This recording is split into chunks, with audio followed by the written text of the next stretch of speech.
Amanda deserves these more than you ever will. My mother-in-law's voice crackled through the phone, dripping with satisfaction. She's family by blood, not just marriage.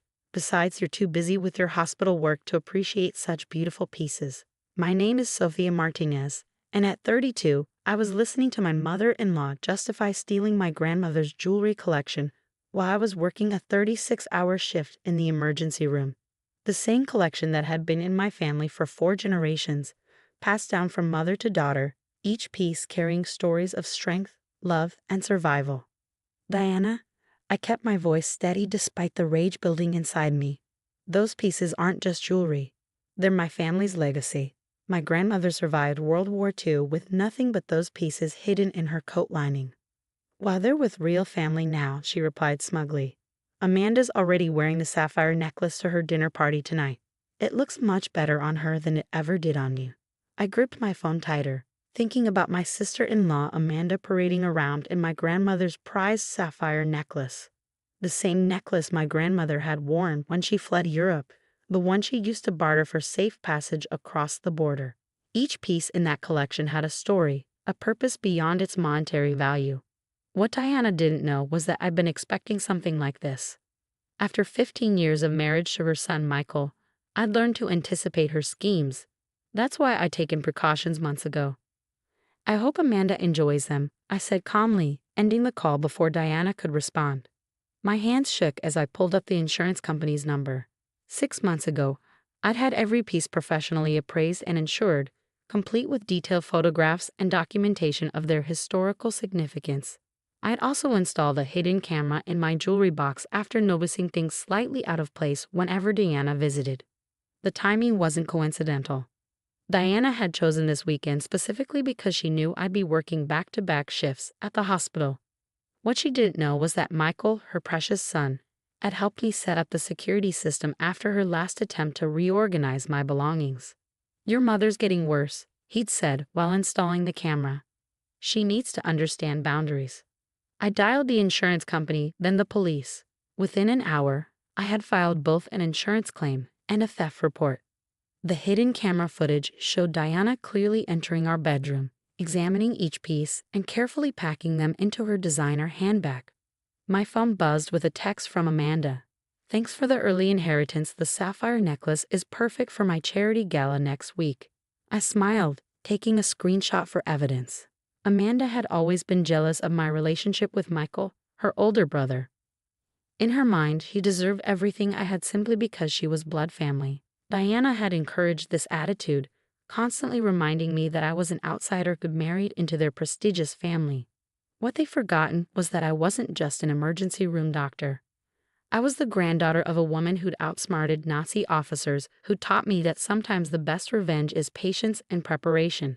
The insurance adjuster called back within hours. Given the documentation and video evidence, they were fast-tracking my claim. The collection was valued at over $300,000, not including their historical significance. "Dr. Martinez," the adjuster said, "given the clear evidence of theft, we can process your claim immediately. What would you like to do with the settlement?" I thought about Diana's smug voice, about Amanda wearing my grandmother's necklace like a trophy. Then I thought about what my grandmother would do.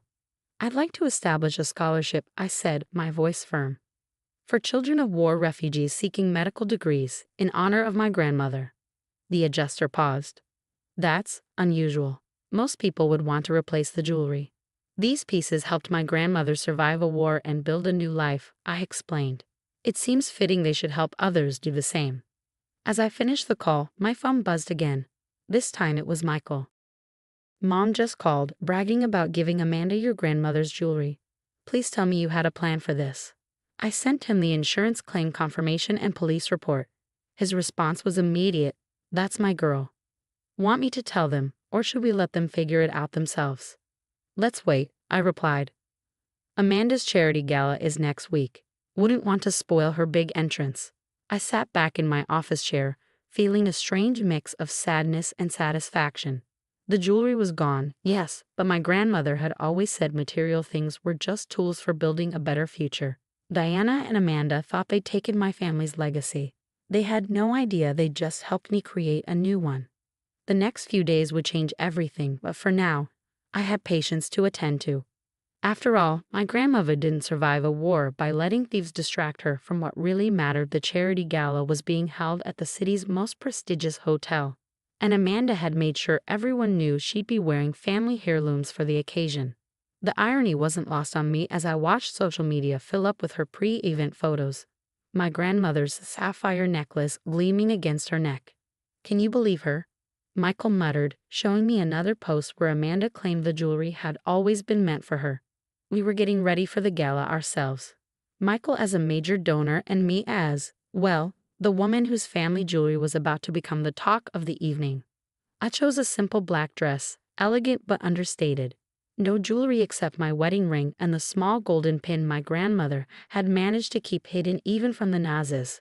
The one piece Diana hadn't found because I always wore it on my hospital coat.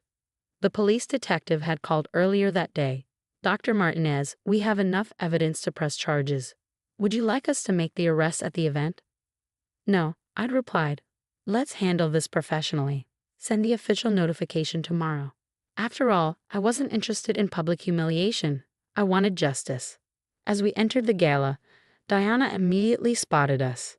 She was wearing an emerald bracelet from my collection, looking every bit the proud mother of the evening's charitable daughter. "Sophia, dear," she air-kissed my cheeks, "you look simple tonight. No jewelry?" "Oh, that's right," she smirked, touching her stolen bracelet. "I prefer to let my contributions speak for themselves," I replied smoothly. Michael squeezed my hand, trying not to laugh. Amanda was holding court near the stage, practically glowing under the attention she was receiving. "Oh, this," I heard her say to a group of admirers, touching my grandmother's necklace. "It's a family piece, passed down through generations. Mom finally decided I was the right person to carry on the legacy." I moved through the crowd, accepting congratulations on the new refugee scholarship program. News had spread quickly through the hospital board, and several major donors had already pledged matching funds. My grandmother's jewelry would end up helping far more people than Diana or Amanda could imagine. "Dr. Martinez," called out Dr. Thompson, head of the hospital board. "I was just telling everyone about your incredible initiative, using your family jewelry collection to fund scholarships for refugee medical students. It's inspired." Diana, who had been eavesdropping nearby, froze. "What did you say about the jewelry?" "Oh, you must be so proud," Dr. Thompson continued, oblivious to Diana's growing panic. "The insurance company said it was one of the most well-documented collections they'd ever seen. The historical significance alone. And now it'll help future doctors escape war-torn countries, just like Sophia's grandmother did. Simply beautiful." I watched as the color drained from Diana's face. She grabbed my arm, pulling me aside. "What have you done?" she hissed. "Protected my grandmother's legacy," I replied calmly. "The insurance settlement will fund medical education for refugees for years to come." "Isn't that wonderful?" "Insurance?" Amanda had joined us, her hand clutching my grandmother's necklace. "What insurance?" "The comprehensive policy I took out 6 months ago," I explained. "Full coverage for theft, complete with video documentation. The police report has already been filed." Amanda's face went from confusion to horror. "Police report? You didn't think I'd just let you steal my family's history, did you?" I kept my voice low, calm. "Those pieces helped my grandmother survive a war. Now they'll help others survive too." But they're mine now," Amanda stammered. "Mom gave them to me." "One can't give what one doesn't own," Michael said, joining our little group. "You both might want to check your emails. The police are sending official notifications tomorrow. But I'd hate for you to be surprised." Diana grabbed her phone, her hands shaking as she pulled up her email. "This is ridiculous. I was just redistributing family property." "It wasn't your property to redistribute," I said firmly. "But don't worry. The Scholarship Foundation will make sure every piece helps someone build a better life, just like they helped my grandmother." The rest of the evening was deliciously uncomfortable. Diana and Amanda huddled in a corner, frantically texting their lawyer. The necklace that had looked so triumphant on Amanda earlier now seemed to weigh her down like a chain. As we left the gala, Michael turned to me. "You know what the best part is? Mom and Amanda just publicly documented their theft all over social media. Their lawyer is going to have fun with that." I touched my grandmother's pin, thinking about how she would have handled this situation. She always said that true strength wasn't about wearing the finest jewelry, it was about using whatever resources you had to help others. The Scholarship Foundation already has 3 candidates lined up, I told Michael. Young doctors who had to flee their countries, leaving everything behind. Just like my grandmother. He smiled, pulling me close. Your grandmother would be proud. You turned their theft into something beautiful. But this wasn't the end of the story. Diana and Amanda's reaction to the official police notification would prove that sometimes karma needs a little help delivering its lessons. The official police notification landed like a bomb in our family's group chat. Amanda was the first to break the silence, sending a barrage of panicked messages. This is just a misunderstanding. Sophia, call off the police. You can't do this to us. We're FAMIL. We. Mom, do's LMET. Diana's response was more calculated. She showed up at my hospital during my morning rounds, designer handbag clutched tight, her usual confidence replaced by desperate anger. Do you have any idea what you've done? She hissed, cornering me near the nurse's station. Amanda could lose her position on the charity board. Our reputation.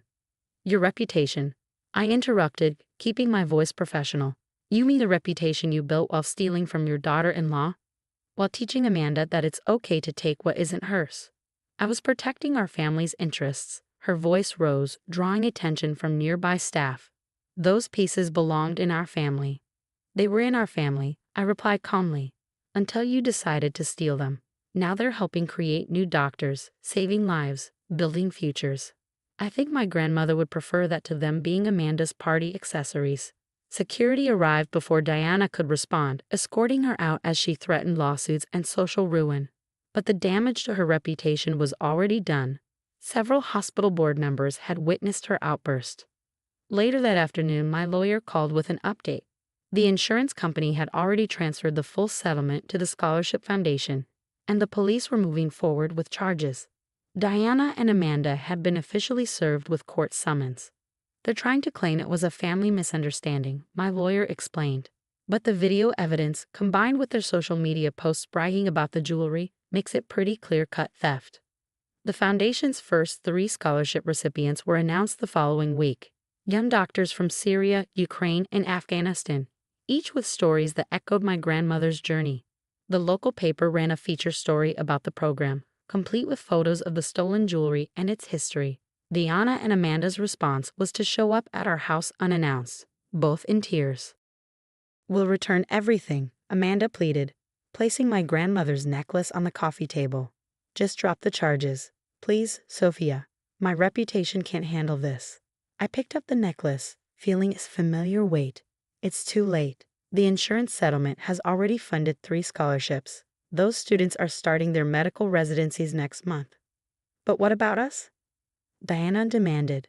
What about our family's standing? What about my grandmother's legacy? I countered. Did you think about that when you were picking through her life's treasures like they were party favors? Michael, who had been quietly watching, finally spoke up. Mom, Amanda, you did this to yourselves.